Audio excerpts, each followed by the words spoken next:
तो ये देखते हैं अपन प्रश्न नंबर 3.3 का तीसरे का दूसरा सवाल। सवाल बोल रहा है आपका कि दो संपूरक कोणों में बड़ा कोण छोटे कोण से 18 डिग्री अधिक है। देखो बोल रहा है आपसे कि दो संपूरक कोण हैं, तो जो बड़ा कोण है छोटे कोण से 18 डिग्री अधिक है। तो बोला है इन्हें ज्ञात कीजिए, मतलब कि उस कोणों को ज्ञात करना है आपको। ठीक, सवाल बोल रहा है आपसे, ध्यान से देखना। जो आपके दो ठे संपूरक कोण हैं, उनका जो बड़ा कोण है उसमें से जो बड़ा कोण है, संपूरक कोण होता क्या है ध्यान से देखना, पहले इसको जान ले अपन, फिर आप कहानी को आगे बढ़ाते हैं। ठीक, कट कर दे ऐसे से।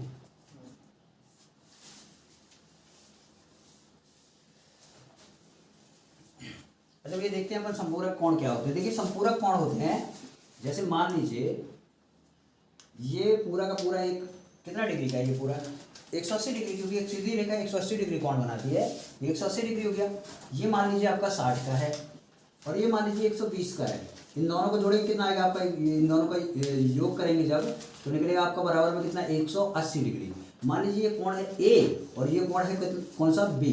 तो देखिए ए और बी को यदि हम जोड़ें, ए और बी को जोड़ेंगे तो निकलेगा कितना 180। तो ध्यान से देखना, यही कहलाते हैं आपके दोनों के दोनों कोणों का योग कहलाता है आपका संपूरक कोण। ध्यान से देखना, यही कहलाते हैं आपके दोनों कोण संपूरक कोण। ये दोनों कोण कहलाते हैं आपके कौन से, संपूरक कोण। तो आगे चलते हैं अपन, तो ध्यान से देखिएगा। अपन मान लेते हैं कि जो पहला कोण है संपूरक कोण में से माना संपूरक कोण या कोणों में जो बड़ा कोण है, बड़ा कोण मान लेते हैं कितना है x। देखिए जो बड़ा कोण है वो कितना है x, ठीक। और जो छोटा कोण है उसको मान लेते हैं कितना, छोटा कोण मान लेते कितना है y। छोटा कोण है आपका y, ठीक। ये कहानी समझ में आई। देखिए संपूरक का मतलब होता है दो कोण ऐसे कोण जिनका योग आना चाहिए कितना 180 डिग्री, उसको बोलते हैं हम संपूरक कोण। तो ए भी आपका संपूरक कोण है, बी भी आपका संपूरक कोण है, ठीक। तो आप यहाँ पे आप मान लीजिए जो बड़ा कोण है उसको मान लिया हमने x और जो छोटा कोण है उसको मान लिया हम y। आप ए बी सी डी कुछ भी मान सकते हैं, आपकी मर्जी हुई है। तो कहानी को आगे बढ़ाते हैं, ध्यान से देखिएगा।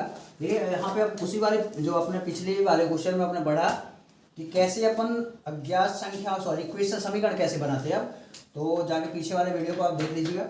यहाँ पे देखिएगा जो आपका यहाँ पे लिखा हुआ बड़ा कोण और यहाँ पे लिखा हुआ छोटा कोण। देखिए वो सवाल आपका बोल रहा है कि जो बड़ा कोण है संपूरक कोणों में जो बड़ा कोण है छोटे कोण से, ध्यान से देखना, एक बोल रहा था जो बड़ा कोण है, बड़ा कोण, और इस तरफ था छोटा कोण। देखो जो बड़ा कोण है वो छोटे कोण से ये है 18 डिग्री अधिक, ठीक। जो बड़ा कोण है वो छोटे कोण से कितना है 18 डिग्री अधिक। तो गौर से देखिएगा 18 डिग्री अधिक है, तो एक काम करते हैं अपन 18 डिग्री छोटे वाले में यदि हम जोड़ दें तो दोनों आपस में क्या हो जाएंगे, बराबर, कि नहीं। क्योंकि ये ज़्यादा है 18 डिग्री इसमें जोड़ दें, दोनों आपस में हो गए बराबर, बन गया इक्वेशन, ठीक। तो बड़ा कोण कितना है आपका x और जो छोटा कोण है वो कितना है y। और प्लस में कितना लिखा हुआ है यहाँ पे 18, ये प्लस में है y, इस तरफ गया माइनस में हो गया, यानी कि हो गया आपका x माइनस का y बराबर में कितना चल रहा है आपका 18। इक्वेशन बन गई कौन सी, फर्स्ट, ठीक। ये आपकी इक्वेशन नंबर फर्स्ट तैयार हो चुकी है। अब चलते हैं सेकंड इक्वेशन में। अब दिमाग में क्वेश्चन आया कि भैया सेकंड इक्वेशन तो यहाँ से बन ही नहीं रही, क्योंकि कहानी बोल ही नहीं रहा है आगे का। ये बोल रहा है सीधे डायरेक्ट, क्या बोल रहा है आपसे कि उन्हें ज्ञात कीजिए, यानी कि जो आपके कोण है इनको ज्ञात कीजिए। अब आपने देखा भैया एक समीकरण से कभी भी दो अज्ञात संख्याओं के मान नहीं निकाल सकते, तो फिर तो कुछ ना कुछ तो घपला हुआ है यहाँ पे। देखना क्या घपला है। अब थोड़ा सा वो अपना आपका दिमाग लगवाना चाहता है। बोल देखिए कैसा दिमाग, आपको ये चीज़ पता है ना भैया कि दो संपूरक कोणों का योग कितना होता है। जो दो संपूरक कोण होते हैं उन संपूरक कोणों का योग होता है कितना 180 डिग्री। तो यहाँ पे लिखिएगा दो संपूरक कोण या कोणों का योग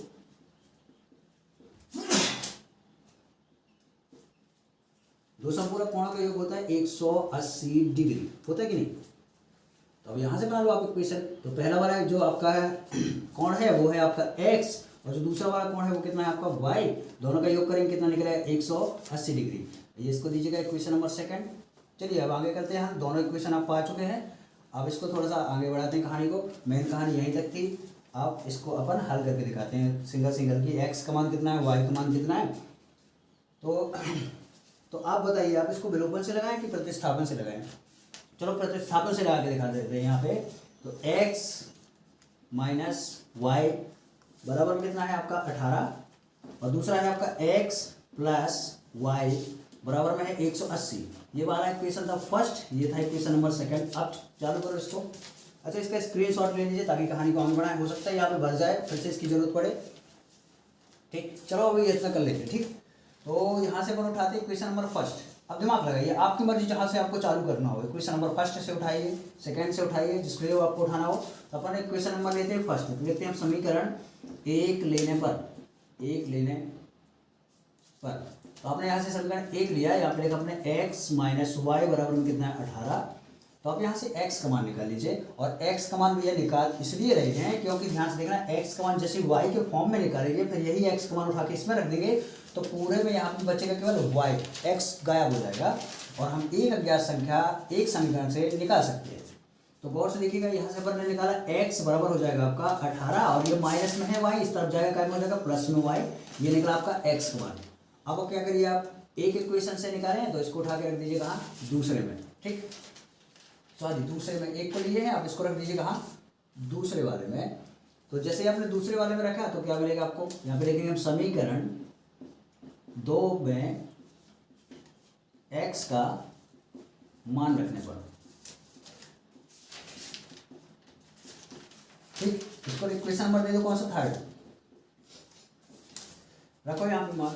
तो क्या हो जाएगा, ये हो जाएगा देखना 18 और प्लस का y और प्लस का एक और y है। देखिए ये x का मान हो गया यहाँ पे 18 प्लस y और एक y पहले से आपका, और बराबर में चल रहा है कितना 180 डिग्री।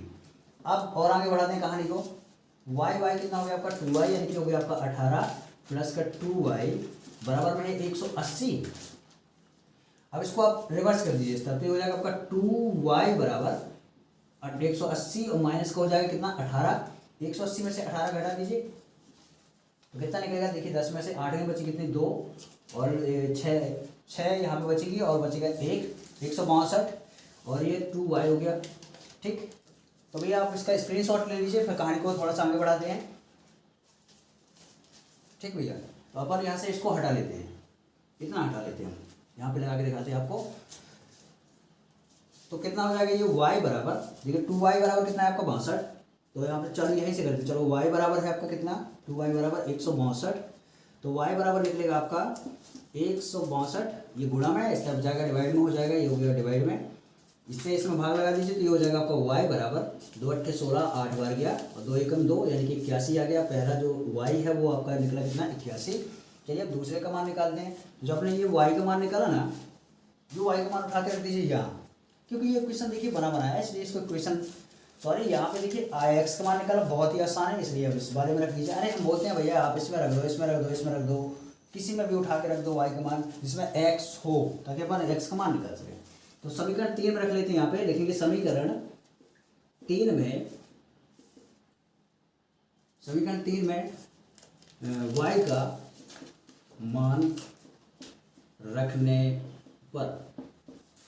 भैया दिमाग को खोलना होता है मैथ में। आप ये सोच रहे हैं कि क्या कंफ्यूजन, मतलब कंफ्यूज कर रहा है कि पहले इसमें रख लो, इसमें रख लो, इसमें रख लो। अरे भैया मैथ का जड़ जानिए क्या होती है मैथ, फिर आप परेशान नहीं होते। यदि आप जड़ नहीं जानेंगे तो आप फिर परेशानी होती रहेगी कि मैथ होती क्या है, अच्छे से समझ नहीं पाएंगे उसको। ठीक, कहानी आगे बढ़ाते हैं अपन।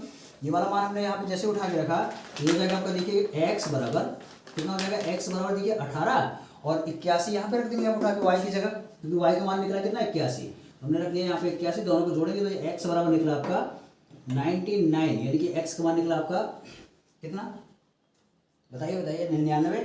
तो जो आपका x का मान है यहाँ पे लिखेंगे अतः, इसकी कहानी को हम थोड़ा सा यहाँ लिख लें। ठीक, यहाँ पे लिख ले रहे, तो यहाँ पे लिखेंगे अतः जो x है आपका, x बराबर निकला आपका 99 और जो y है वो निकला आपका 81। ठीक, ये हो गया आपका बड़ा कोण, लिख लीजिएगा, ये बड़ा कोण है, ये आपका छोटा y है, यानी छोटा कोण है। ठीक, अब चलो चेक करते हैं इसको। देखो ये सवाल क्या बोल रहा था, इन दोनों का जो अंतर होना चाहिए वो कितना होना चाहिए 18। तो घर करके देखो भैया 18 आ रहा है कि नहीं। देखो 9 में से 1 गई बची 8, 9 में से 8 गई बची कितनी 1, यानी कि अंतर आ रहा है 18, ये बिल्कुल एकदम सही है। अच्छा, इन दोनों का योग करो 180 आना चाहिए, तो 9 और 1 कितना हो गया 10, हाथ ले आए 1 और 8 और इसमें भी 8 है तो 8 दूनी 16, और एक और इसमें है तो कितना हो गया 17, और एक हाथ इसकी हो गई तो 18, यानी कि 100, मतलब कि आपका आंसर एकदम सही है। धन्यवाद।